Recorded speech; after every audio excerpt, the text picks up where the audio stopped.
حضور نے فرمایا تیاری رکھو، یہ جہاد قیامت تک جاری رہے گا۔ لوگوں نے بڑے بڑے فتنے کھڑے کیے، وہ دیکھو جی ختم ہو۔ قادیانی بے ایمان کو اسی لیے کھڑا کیا، مرزا قادیانی کو صرف اس لیے کھڑا کیا گیا کہ وہ نبی ہونے کا دعوے دار بن کے اعلان کرے کہ جہاد اب حرام ہو گیا ہے، اب جہاد کی ضرورت نہیں ہے۔ جہاد سے کافر ڈرتا ہے کہ نہیں؟ اب تو آپ کو اور مجھے سمجھ آ جانی چاہیے، اب بھی اگر نہیں آئی تو کب آئے گی؟ فلسطینیوں کے پاس کچھ نہیں، اسرائیل جب چاہتا ہے انہیں مارتا ہے۔ لبنان والے کمزور ہیں، جب چاہتا ہے مارتا ہے۔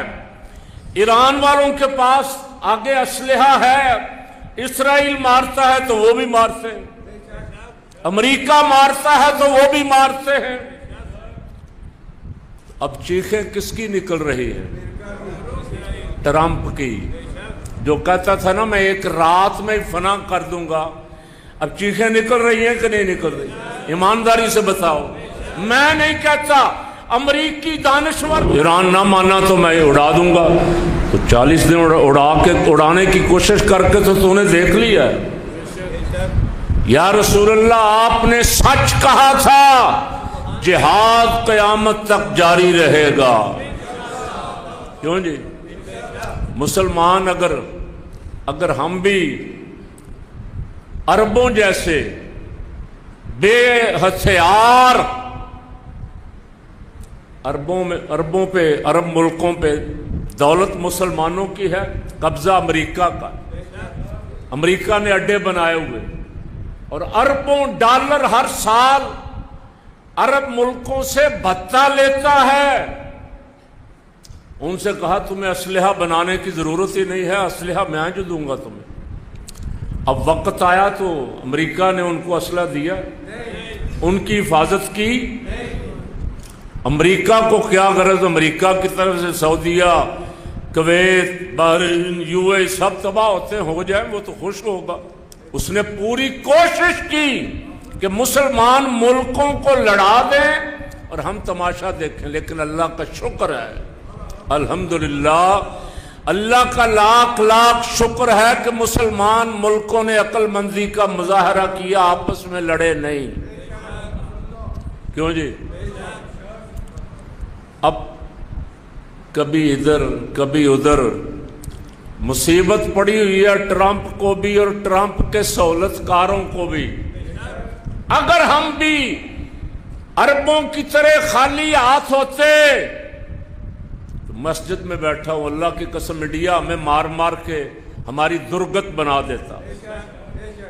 انڈیا کو پتا ہے کہ میں جب اٹیک کروں گا تو آگے سے جواب ملے گا، ایک چپیڑ ماروں گا تو آگے سے تھپڑ آئے گا۔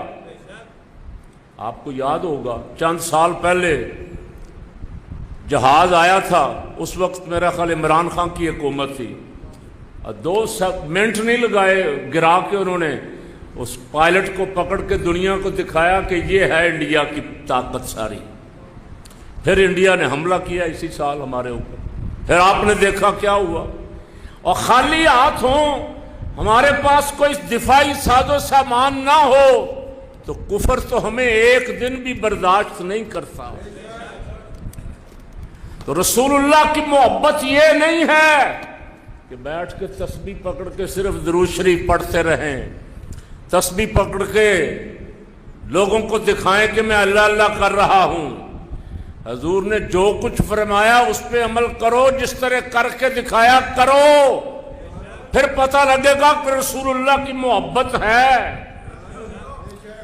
جب غدر مچانا، غدر احد شریف میں، غدر اس وقت مچا جب جناب خالد بن ولید اس وقت ابھی مسلمان نہیں ہوئے تھے، اور انہوں نے چوٹی کے پیچھے سے حملہ کر دیا اچانک۔ مسلمان تو جیت کے بیٹھے ہوئے تھے کہ ہم جیت گئے، کافر بھاگ گئے تھے، پہلے حلے میں ہی بھاگ گئے تھے، یہ میں عرض کر چکا۔ جب انہوں نے پلٹ کے وار کیا تو غدر مچا ایک دم، افراتفری ہلچل، اور اس ہلچل میں یہ افواہ پھیل گئی کہ رسول اللہ صلی اللہ علیہ وسلم شہید ہو گئے۔ صحابہ کرام نے کہا اگر حضور شہید ہو گئے ہیں، کچھ نے کہا کہ اب لڑنے کا کیا فائدہ، کچھ نے سوچا کہ اگر حضور شہید ہو گئے تو اب دنیا میں رہنے کا کیا فائدہ،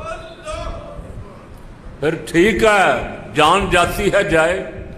تو دو تین گروہ ہو گیا، کوئی ادھر کوئی ادھر، جس کو بہت ساروں نے لکھا کہ بھاگ گئے، فلاں ہو گیا فلاں ہو گیا۔ اللہ نے ان کی حق میں گواہی دی ہے کہ جو تھوڑے بہت ادھر ادھر ہو گئے، اللہ نے فرمایا وہ پلٹ کے واپس آ گیا، ہم نے انہیں معاف کر دیا۔ مولا کائنات علی المرتضیٰ شیر خدا فرماتے ہیں جب یہ غدر مچا، افواہیں پھیلی، تو میں نے زندوں میں رسول اللہ کو تلاش کرنا شروع کیا۔ جو صحابہ کرام موجود تھے، حضور ان میں کہیں ہیں؟ فرماتے ہیں آپ نظر نہیں آئے۔ پھر میں نے شہیدوں میں، جو قتل ہو گئے اس دن احد شریف میں، ان میں تلاش کرنا شروع کیا، وہاں بھی مجھے رسول اللہ نظر نہ آئے۔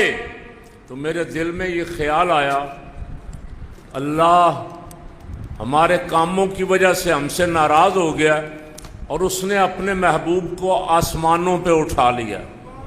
حضور نہ زندوں میں موجود ہیں نہ شہیدوں میں موجود ہیں، کہاں چلے گئے؟ فرماتے میں ابھی یہ سوچ رہا تھا کہ میری رسول اللہ پہ نظر پڑ گئی کہ کافروں نے حضور کو گھیرا ڈالا ہوا تھا، کچھ جان نثار رسول اللہ کے گرد موجود تھے آپ کی حفاظت کے لیے۔ کہتے ہیں میں بھی تلوار چلاتا چلاتا کفار کو رستے سے ہٹاتا حضور تک پہنچ گیا۔ حضور مجھے دیکھ کے بڑے خوش ہوئے، فرمایا علی ان دشمنوں کو مجھ سے دور کرو۔ کہتے میں نے تلوار چلائی، خوب چلائی، پھر جو میرے سامنے آیا میں نے گردن اڑائی اس کی۔ سبحان اللہ، تلوار وہ ہے جو حضور نے مولا علی کو عطا فرمائی۔ لا فتح الا علی، لا سیف الا ذوالفقار۔